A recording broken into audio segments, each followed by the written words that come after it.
laukas, kelias, pieva, upė, la la la la la. Gražiai iš jų išaugo vienas žodis Lietuva. Prieš 3 metus geriausio jaunojo ūkininko titulą Raseinių rajone pelnęs Vitalijus Būzius ne kasdienį traktorių lipa su kostiumu. Toks aprangos kodas skirtas filmavimui ir savo šeimos ūkio pristatymui. Ūkyje melžiama apie 120 karvių. Dar biškelį pradėjom mėsinę galvininkystę. Šiuo metu ūkyje yra 40 mėsinių gyvulių grynaveislių. Bendras gyvulių skaičius yra apie 350 šiai dienai. Su karvėm, su veršeliais, su telyčiom, su viso prieaugiu. Ūkis prasidėjo nuo Vitalijaus tėvo Antano, kuris prieš daugelį metų nusipirko 2 karves, o dabar jų laukuose ganosi šimtai.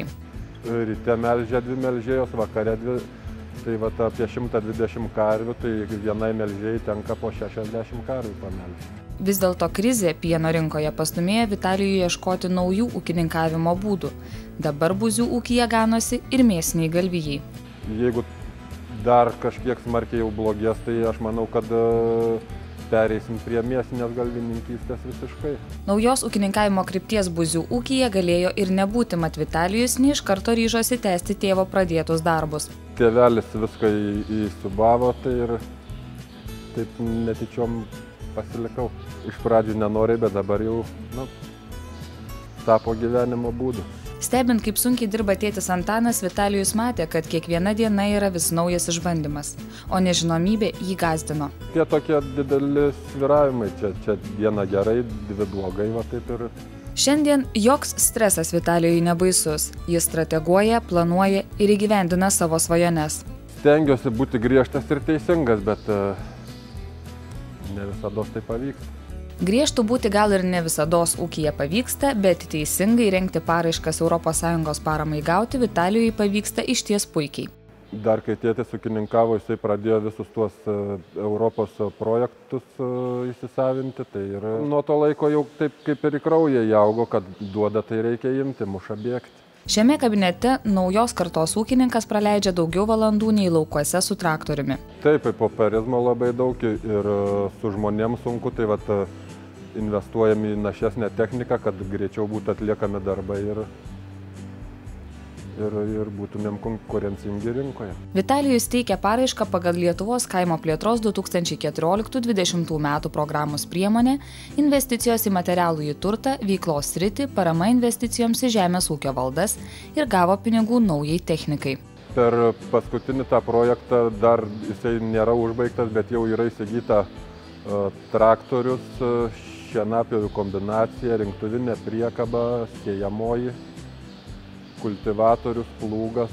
Iki birželio 30 dienos ir jūs galite teikti paraiškas paramai pagal veiklos sritį, parama investicijoms į žemės ūkio valdas, paramai gauti. Tai pagrindinis momentas tas, kad yra reikalavimas veiklai, turi veikti jau 1 metus ateidamas, gauti pajamas, ne mažiau kaip 50% pajamų turi būti žemės ūkio veiklos. Veiklos sritis parama investicijoms į žemės ūkio valdas yra labai geras būdas padidinti ūkio našumą. Parama yra skiriama žemės ūkio produktų gamybai, jų rūšiavimui, pakavimui, perdirbimui ir teikimui rinkai. Tinkamomis išlaidomis bus pripažinta nauja žemės ūkio technika ir įranga, nauji technologiniai įrenginiai, transporto priemonės, statinių statyba, rekonstrukcija ir kapitalinis remontas. Dar svarbus momentas yra tai, kad ūkio dydis turi būti ne mažesnis kaip 8 000 eurų. Lubų nėra, bet minimali riba yra 8 000 eurų.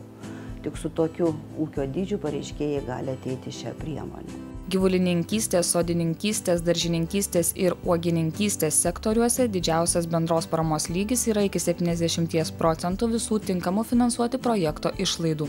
Augalininkystės sektorėje iki 60%.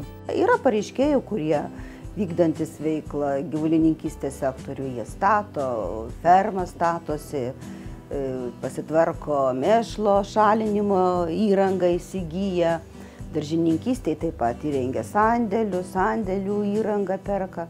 bet dominuoja žemės ūkio technika. Vienas iš pagrindinių ūkio modernizavimo tikslų pagal veiklos sritį parama investicijoms į žemės ūkio valdas yra tausoti gamtą.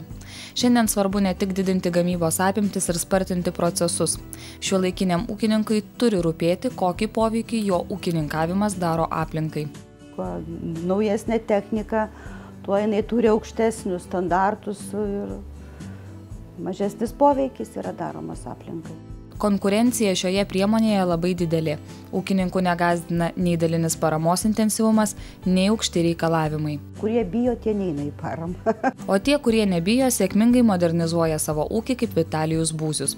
Šiuolaikinė technika padeda mūsų ūkininkams neatsilikti nuo kolegų užsienyje, o kartais net juos pralenkti.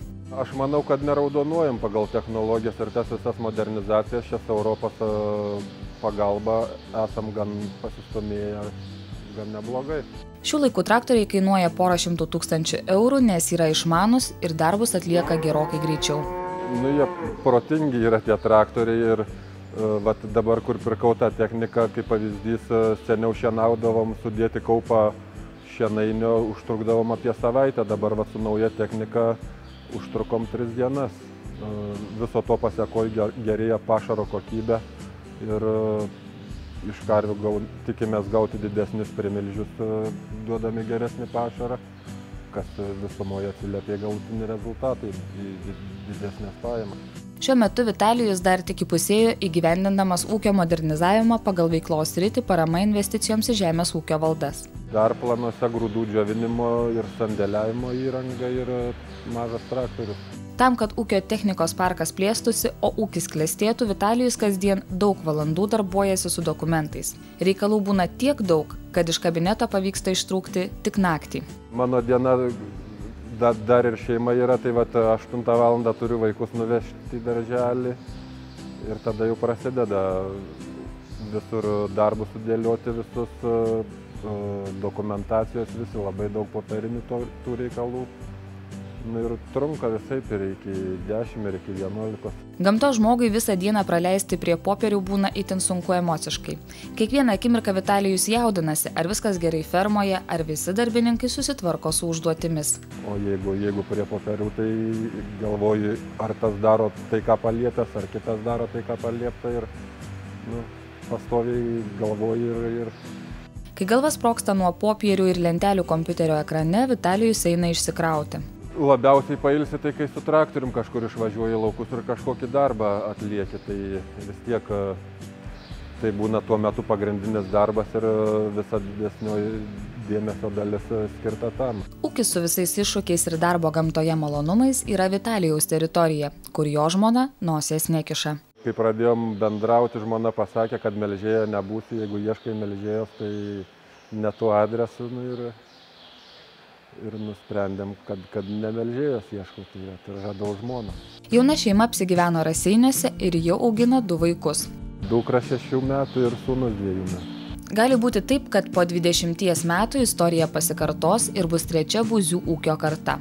Taip kaip Antanas perdavė visą savo patirtį ir ūkį į sūnaus Vitalijaus rankas, taip jis galės patikėti jau modernų ūkį savo mažajam sūneliui. Pirmi ženklai atrodo daug žadantys. Sūnui traktoriai tai yra kažkas neapsakyto. Galėtų kiaurą dieną čia vaikščioti ir paskui visur. Primename, kad ir jūs galite modernizuoti savo ūkį pagal priemonę investicijos į materialųjį turtą veiklos sritį parama investicijoms į žemės ūkio valdas. Paraiškos priimamos iki birželio 30 dienos. Tai, kad pinigų ūkio modernizavimui galima gauti, bet reikia paprakaituoti, jums patvirtins ir ekologinio ūkio savininkas iš Kupiškio Egidijus Černius. Atsimenu, paraišką teikiau prieš metus su trupučiu. Ir vėl tas rezultatas, kai trūksta pinigų ir tu surinkai tą balų skaičių, kai gal bus, o gal ir nebus. Tik vienas geras dalykas, dar nėra technika nupirkta ir suinvestuoti pinigai. Tai taip, kai bus, tai bus. Jeigu nebus, tai aišku, išlaidos projekto rašymui nemažos yra patirtos, laiko daug sugaišta buvo. Bet jeigu bus, tai gerai, čia tiesiog kaip loterija gavosi. Na ir laimė nusišypsojo šį sykį. Mes skaičiavom, rengdami programą, maždaug kokį kiekį ūkių mes galėsim modernizuoti šios veiklos srities paramos lėšomis. Nu, tai pasakysiu, kad įvertinus skaičių ūkių registruotų Lietuvoje, kurių yra virš 100 000, tai 2 procentai. Konkurencija milžiniška, norinčių daug, bet sėkmės atveju visos kančios atsiperka. Iš tikrųjų, technika brangi yra ir vien savais pinigais pirkti būčiau nesiryžęs to daryti.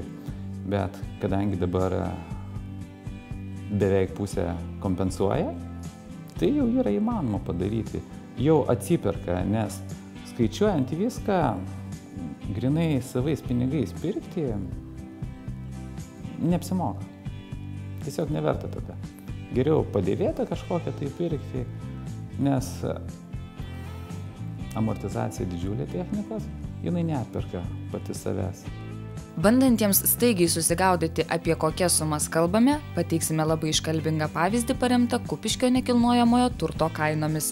Tai grubiai, jeigu visą techniką perkant, tai reikėtų visą daugiabutį parduoti. Prieš jūsų akis žaislinis traktorius, bet po mėnesio toks gražuolis tik gerokai didesnis ir riedės į Egidijaus kiemą. Deja, ūkio vadovas juo pasidžiaugs neilgai. Gal pats palenktyniauti, tai mano ir bus tas vienintelis važiavimas iš kiemo į garažą. Na, aišku, gal paskui teks kai kada pabandyti irgi, bet šiaip žmonės dirbs su ta technika. Jei Egidijus tik su traktoriumi važinėtų, vargu ar jo ūkiui priklausytų keli tūkstančiai hektarų. Bet kai tik griežtas direktorius ištaiko laisvą minutę, jis atsipalaiduoja laukuose. Patinka tikrai ir pats labai norėčiau taip atsisėsti ir dirbti su ja, bet tiesiog neturiu laiko tiek. Ir kai kulimas būna, galiu pasakyti, būna toks laikotarpis, kai savaitgalis, koks nors tikrai esi laisvesnis, telefonas mažiau skamba, tai pakeičiu žmogų ir pats atsisėdu pakulti kokią dieną. Tai yra kaip atsipalaidavimas tas darbas. Ir su traktoriu tikrai norėčiau, aišku, ištisai ten dirbti, tai jaučiasi nuovargis viskas, bet taip retkarčiais kokį dieną prisėsti, tai yra tikrai malonumas ir ypač su nauja technika, kur komfortas viskas. Vienas žodis Lietuva. Vienas žodis Lietuva. Ekologiškai ūkininkaujantis Egidijus Černius žino, kad be modernizacijos jo ūkis nesugebėtų konkuruoti rinkoje. Ūkininkaujant ekologiškai technikos poreikis reikalingas daug didesnis, nes žemę reikia intensyviau dirbti, arimų keletą netgi daryti, kad galimybė būtų sukovoti su piktžolėmis, akėjimai, pasėlių. Todėl dirbant su sena technika patiriama didelės išlaidas.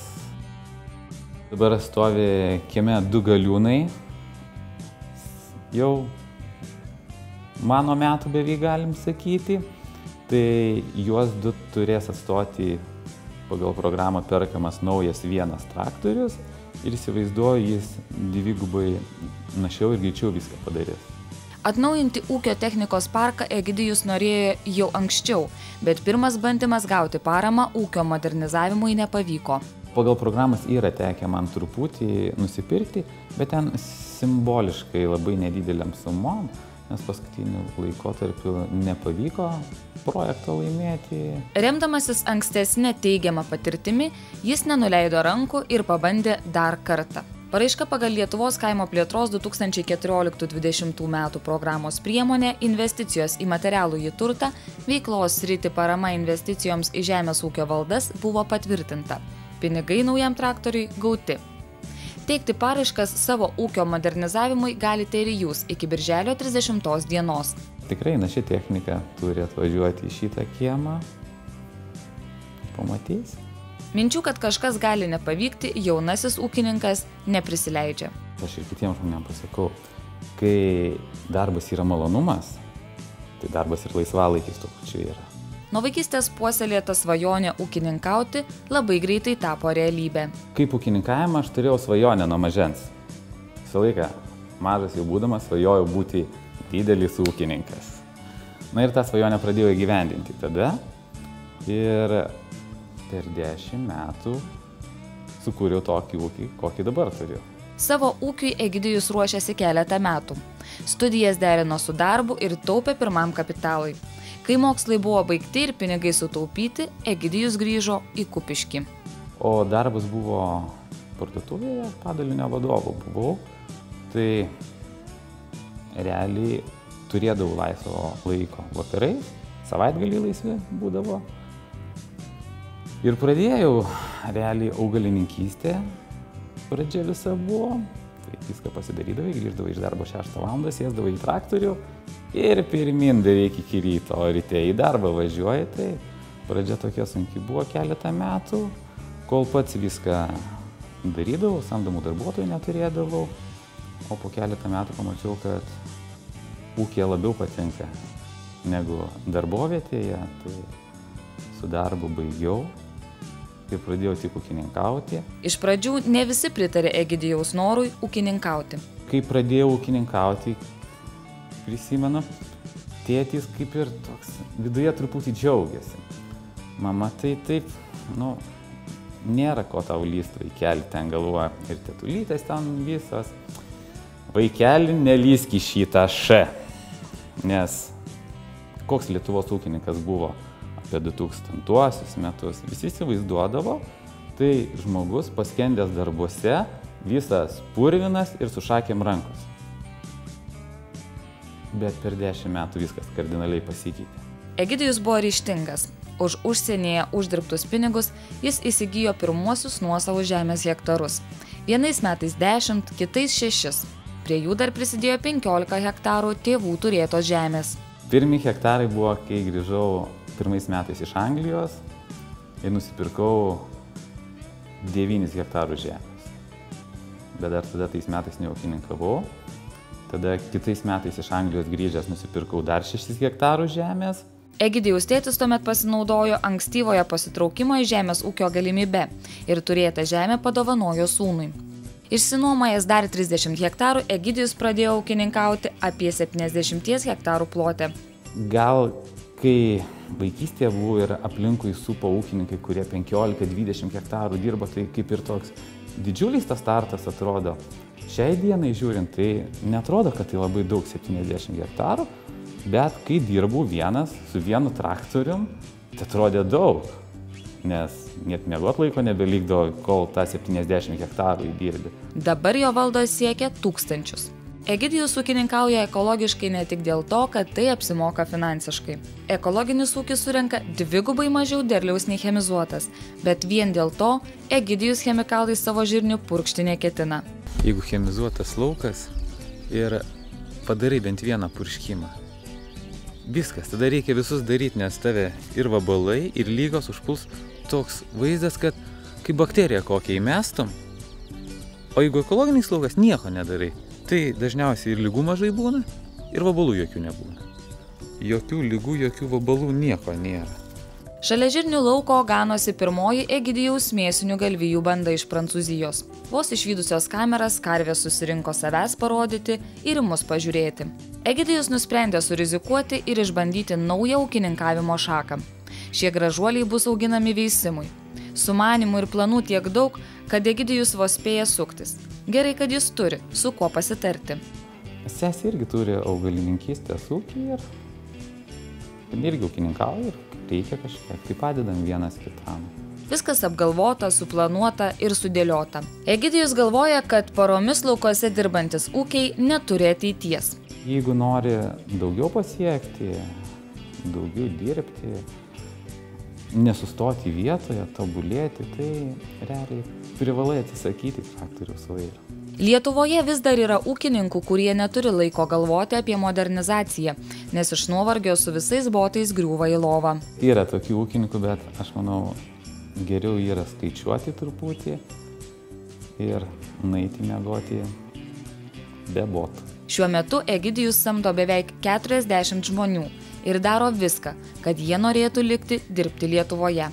Tai visą laiką stengiamės sąlygas padaryti kuo geresnės ir patys darbuotojai suformuoti tuos darbo santykius, kad jie būtų tarsi šeimos nariai. Nes yra tas branduolys žmonių, kuris jau iš senai dirba ir jie tarsi šeimos nariai. Aš puikiai žinau, kaip jam sekasi, kaip jo žmona gyvena ar kur jo vaikai studijuoja. Kasdien Egidijaus ūkio kolektyvas susirenka šiame kabinete prie žemėlapio. čia yra mūsų brangusis Kupiškis. Marios ir žemės sužymėtos, kur dirbam. Dažniausiai jisai būna išnaudojamas, kai reikia daroma rytas, 8:00 visi susirinkę, padarom tokį kaip susirinkimą visi, apsišnekam, kas ką kur važiuoja, kas ką daro ir aš pasikviečiu žmonės, kurie važiuoja kažkur tai ir parodau, tu važiuoji į tą lauką tą daryti, tu į tą lauką važiuoji tą daryti. Tai jis man pagelbėja tada, kai reikia nurodyti, kur žmogus turi važiuoti ir ką daryti. Akivaizdu, kad svajonės pildosi, nes tai, ką Egidijus Černius sukūrė per 10 metų, tikrai gniaužia kvapą. O ūkininkams norime priminti, kad ir jūs galite modernizuoti savo ūkį, jei užpildysite paraišką pagal priemonę investicijos į materialųjį turtą veiklos sritį parama investicijoms į žemės ūkio valdas. Galutinis paramos paraiškų teikimo laikotarpis pagal šią veiklos sritį yra šių metų birželio 30 diena. Paramos pagal šią veiklos sritį gali kreiptis ūkininkai, kurių ūkio dydis išreikštas produkcijos standartinė verte yra didesnis kaip 8 000 eurų. Perspėjame, konkurencija bus tikrai didelė, bet Egidijaus Černiaus pavyzdys įrodo, kad laimi atkakliausi. Pareiškėjai, kurie nėra dar pateikę paraiškų, aišku, turi pasirūpinti, susitvarkyti dokumentus ir teikti paraiškas. Jei ūkio modernizavimas už ES pinigus šiandien jums neaktuali tema, jūs esate netekėjusi simpatiška mergina, kuris svajoja apie vestuvės su žaviu ūkininku, važiuokite į Kupiškį pažindintis su Egidijumi Černiumi. Jį vietiniai jau praminė svajonių jaunikiu, o nekaltas klausimas, kam renkami žaisliniai traktoriai, iš karto atskleidė Egidijaus kitą svajonę. Būsimiem vaikam, kad turėtų ko žaisti, nes dabar, kai pasirašinėjame sutartis su tiekėjais, tai jie atvežė dovanų, kad Egidijų prisimintum, kaip duoja traktorius, kad čia stovėtų ir tikiuosi, pas tave kieme didelį stovės traktorius. Egidijus šiandien turi viską, apie ką svajojo. Dabar atėjo laikas meiliai. Vienas žodis Lietuva.